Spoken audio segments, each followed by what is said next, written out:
지금 인플레이션이 정점을 지나가고 점점 꺾이고 있다. 이런 기대감이 점점 커지고 있고요. 주식시장이 바닥을 다지고 반등을 이렇게 노리고 있는 시점인데 오늘이 8월 10일인데요. 오늘 밤에 미국의 소비자 물가지수, 영어로는 CPI가 발표가 되죠. 그림이 지난달 7월에 발표된 소비자 물가 지수인데요. 식품과 에너지를 포함한 이 소비자 물가 지수가 대략적으로 8% 초반 이렇게 꺾여서 내려간다. 다수 전문가들이 그렇게 기대를 하고 있는데 그러면 주식시장이 반등에 대한 이런 힘이 좀 강해질 거고요. 만약이지만 8% 후반에서 나오거나 9%가 나온다. 이러면은 주식시장에 큰 악재가 될 수 있어요. 좀 이따 자세히 설명을 드리겠지만 물가 상승이 아주 전방위적으로 확산이 돼서 국제유가나 원자재 가격 하락만으로는 이게 잡힐 수가 없겠구나, 이런 인식이 강해지는 거고, 미연준에서도 기준금리를 아주 강하게 올릴 수밖에 없겠죠. 그래서 오늘 밤에 발표되는 소비자 물가지수 CPI에 관심이 초집중되어 있는 이런 상황인데요. 우선 그동안의 물가 상승을 이끌고 소비자 물가지수를 끌어올렸던 핵심적인 역할을 했던 게 바로 국제유가이기 때문에 국제유가의 흐름부터 한번 살펴보도록 하겠습니다. 국제유가인데요. 올해 초부터 우크라이나와 러시아의 전쟁이 장기화되면서 6월 달까지 쭉 올라가는 이런 흐름이 나타났다가 6월에 고점 찍고 최근까지 급락하는 이런 흐름이 나타나고 있어요. 그런데 전일 좀 깜짝 놀랄만한 뉴스가 몇 개 나왔죠. 로이터의 뉴스 기사인데요. 석유 대금 지불 문제로 유럽에서 러시아로 가는 요 가스관이, 송유관이 이렇게 막혔다. 요런 뉴스 기사가 나오죠. 정확히는 유럽 전체의 송유관이 닫힌 게 아니라 드루즈바 파이프라인이라고 슬로바키아, 헝가리, 체코 쪽으로 가는 송유관만 막혔다. 이겁니다. 일단 이것 때문에 어젯밤에 주식시장이 잠깐 난리가 났었어요. 왜냐면 러시아가 이제 유럽으로 가는 송유관도 잠그는 거 아니냐. 그러면 그림처럼 전체 유럽 국가들의 석유 의존도가 34.5%인데 이 중에서 러시아의 수입량이 절대적으로 많거든요. 사실 아주 예상을 못한 건 아니지만 이렇게 갑작스럽게 해버리게 되면 국제유가가 단기적으로 확 급등을 할 수밖에 없죠. 그러면 지금 잘 내려가고 있는 국제유가가 다시 쭉 올라가는 거 아니냐, 이런 우려가 커질 수밖에 없고, 실제로 어제 잠깐 국제유가가 급등하기도 했었어요. 그런데 세부적인 보도들이 나오면서 국제유가가 다시 하락했는데요. 뉴스 보시면 국제유가가 하락을 했다. 왜냐면은 러시아의 파이프라인 중단 문제가 일시적일 것이라는 게 밝혀졌고, 오히려 경기 침체 우려, 그것 때문에 수요가 감소할 것이라는 우려가 커지면서 국제유가가 하락했다. 이런 뉴스 기사가 나옵니다. 일단 우크라이나가 잠궜다, 러시아가 잠궜다,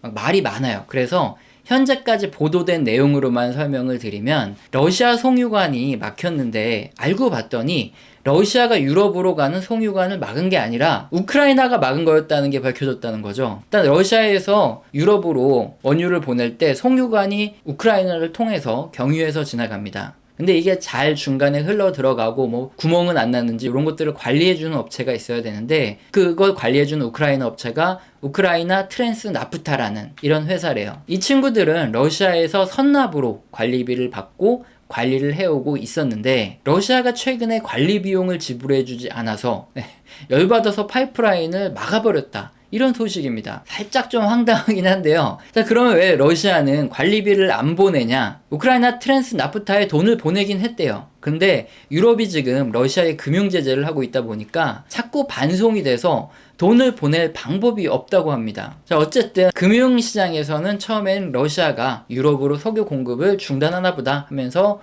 유가도 급등하고 주가도 살짝 밀리고 하던 금융시장이 송유관을 막은 게 러시아가 아니라 우크라이나다, 이렇게 보도가 나오고부터는 단기간에 해결될 수밖에 없는 이슈구나 하면서 다시 안정을 찾았다는 거죠. 일단 일부 은행을 통해서 러시아 제재를 이제 일부 은행만 이렇게 풀어주는 방식으로 해결할 거다, 이런 소식도 있고요. 그런데 이거보다 좀 더 복잡한 문제는 우크라이나와 유럽 국가들 간의 관계가 걸려있다 이거예요. 당장의 체코나 슬로바키아, 헝가리 이런 국가들은 석유 공급이 다시 빨리 재개되지 않으면 재고량이 바닥이 나고 경제 혼란이 온대요. 이미 원래부터 헝가리, 체코, 슬로바키아 등은 유럽 연합에서 러시아에 에너지 제재를 가할 때 우리들은 석유 의존도가 너무 높으니까 좀 빼줘라, 아니면 유예 기간을 달라 하면서 이게 면제를 좀 요구하고 있던 이런 상황이었거든요. 그런데 이렇게 석유 공급이 딱 막혀버리니까 일단 체코 재무장관은 뭐라고 얘기했냐, 설마 우리가 우크라이나에 무기도 지원해주고 협조도 하고 했는데 개념 없이 우크라이나가 석유관을 잠궜겠냐. 지난번에 가스도 잠근 거 봐라. 러시아가 이런저런 핑계를 대면서 석유관을 막은 것 같다. 일단 이런 입장을 밝혀놓고요. 그럼에도 불구하고 관계자들과 접촉해서 정확한 사안, 그러니까 누가 잘못한 건지 조사를 하겠다. 이렇게 말을 했어요. 몇 주 안에 누가 그런 건지 밝혀낼 수 있다는 거죠. 이게 참 난감하게 된 게 정말 러시아가 석유관을 막았다 그러면은 뭐 그게 크게 문제가 안 되고 뭐 또 다른 방향으로 이렇게 흘러가겠지만 만약에 우크라이나가 막은 거면은 잘못하면 이 유럽 국가들과의 관계가 틀어질 수가 있죠. 지금 유럽 연합에서 제6차 에너지 제재를 가하고 있어요. 이게 우크라이나 때문에 러시아에 에너지 제재를 가하는 건데 헝가리, 체코, 슬로바키아 등은 일단 얘들이 협조를 해야지 이제 에너지 제재가 이렇게 잘 흘러가는데 어느 정도 협조를 한 거거든요. 근데 지금 문제는 유럽 국가들 내부에서도 이미 당장에 러시아 문제 때문에 뭐 인플레이션도 심해지고 자원 공급도 잘 안 되고 이렇게 하다 보니까 당장 우리가 죽게 생겼으니까 우크라이나에 무기 지원하지 말고 그냥 전쟁을 빨리 좀 끝내게 냅두자. 이런 정치적인 의견도 막 나오고 있는 상황이거든요. 그런데 만약에 우크라이나가 막은 게 확실해진다 그러면은 굉장히 난처해질 수 있는 거죠. 어쨌든 지금까지 나온 뉴스 기사로는 러시아가 아니라 우크라이나가 석유관을 막아서 그래서 이제 유럽으로 가는 일부 석유관이 단절됐다. 이렇게 보도되고 있다 이거고요. 그리고 전날 국제유가에 중요한 영향을 미치는 큰 요인 하나가 더 있었죠. 역시 로이터의 뉴스 기사를 보면 유럽 연합이 이란 핵협정 부활을 위한 최종 텍스트를 지금 제출을 했다. 이런 뉴스 기사가 있어요. 텍스트는 사실 또 우리말로 하면 뭐 문서, 정본, 원본 뭐 이렇게 다양하게 해석될 수 있는데 제가 혹시나 잘못 전달해드리면 안 되니까 그냥 텍스트라고 원문 그대로 말씀을 드릴게요. 미국도 마찬가지입니다. 이게 유럽연합에서 제공한 텍스트를 기초로 해서 핵협정에 대해서 빨리 끝낼 수 있게 조속히 실행할 준비가 돼 있다. 이렇게 얘기를 했어요. 그럼 이제 남은 거는 이란이 텍스트를 보고 최종적으로 뭐 승인을 하고 서명을 하는 것만 남은 건데 이란은 일단은 뉴스 기사처럼 사전에 텍스트는 받았죠. 근데 당장 뭐라고 할 수는 없고 그냥 이제 포괄적으로 논의를 하자 이런 입장을 표명을 했어요. 앞으로 어떻게 될지는 아직 모르죠. 이란이 뭐가 마음에 안 들어서 그러는 건지 미국에게 이미 뭐 정권이 바뀌어도 트럼프 형처럼 핵협정을 다시는 못 뒤집는다 이런 확실한 승인을 받아내기를 원하고 막 그랬었잖아요. 그래서 어떻게 될지는 모르겠지만 이란 핵협정이 타결될 것 같은 이런 기대감이 굉장히 커진 상황입니다. 만약에 앞으로 이란 제재가 풀리게 되면 원유 공급량이 크게 늘어나죠. 뭐 당장에는 뭐 배도 구해야 되고 공급망도 이렇게 마련하려 그러면 시간이 좀 걸리기 때문에 뭐 당장에 확 늘어나진 않겠지만 중장기적으로 국제유가의 공급이 확 늘어나면서 유가가 이렇게 하향 안정화되는데 큰 도움을 줄 수 있는 게 바로 이란의 핵협정이죠. 현재까지 분위기만 봤을 때는 그래서 종합적으로 국제유가는 하향 안정화되는 방향으로 잘 흘러가고 있다. 이렇게 볼 수 있어요. 그럼 오늘 밤에 발표될 미국 소비자 물가지수와 연동을 해서 이 부분 생각을 해보도록 하겠습니다. 지난달에 발표된 이 7월 소비자 물가지수의 주요 항목을 한번 살펴볼게요. 여기 눈에 딱 띄는 게 있죠. 바로 에너지가 전년 동기 대비 41.6%나 증가를 하면서 이 나머지 항목들을 막 확 제끼고 엄청나게 높이고 있어요. 자, 그럼 에너지 항목 중에서 대체 뭐가 이렇게 많이 올랐냐 봤더니 연료유가 98% 정도로 뭐 거의 100% 가깝게 전년 동기 대비 올랐고 가솔린도 만만치 않죠. 60%나 전년 대비 올랐습니다. 그럼 여기서 상식적으로 생각을 해볼 수 있는 게 그럼 국제유가랑 가솔린만 좀 떨어지면 지난달에 발표된 소비자 물가 상승률처럼 막 9%씩 올라가진 않겠구나 알 수 있어요. 자, 여기 그림을 한번 보겠는데요. 붉은 선이 이게 국제유가고요. 여기 파란 선이 미국 가솔린 가격입니다. 6월 한 달간에 국제유가가 엄청 높은 가격에 형성이 돼 있던 거 볼 수 있고 가솔린도 마찬가지로 6월 한 달 동안에 이렇게 높은 가격에 평균 가격이 형성이 돼 있었고요. 그 다음 7월 한 달 동안의 가격을 이렇게 보시면 6월보다 확실히 국제유가도 떨어지고 가솔린도 마찬가지로 확 떨어져 있는 걸 볼 수 있어요.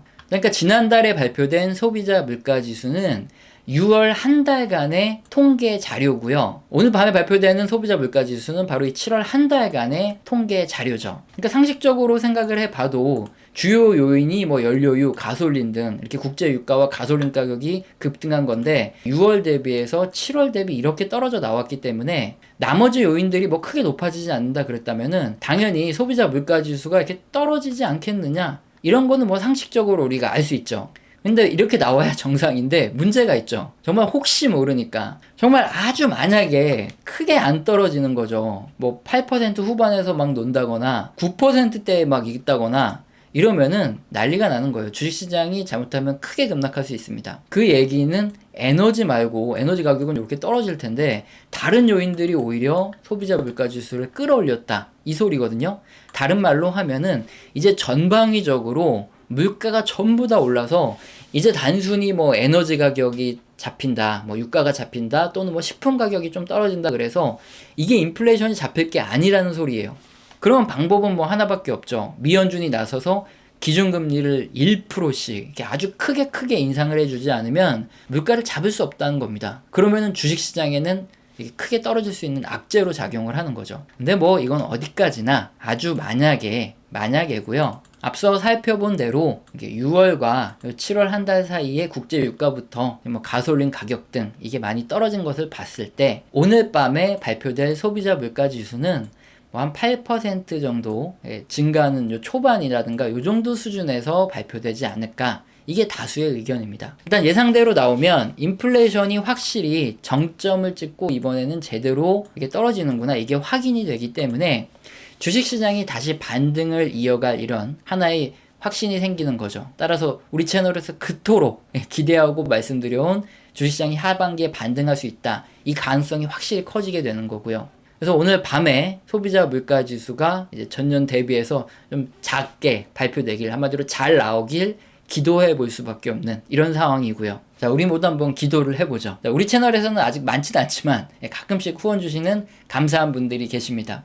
제가 너무 감사해서 한 달 교육을 진행 중에 있죠. 영상 하단에 설명란 읽어보시고 내가 해당된다 하시는 분은 꼭 메일 주시길 바랍니다. 오늘 영상도 마음에 드셨다면 구독과 좋아요는 꼭 눌러주시고 지속적인 시청 부탁드립니다. 감사합니다.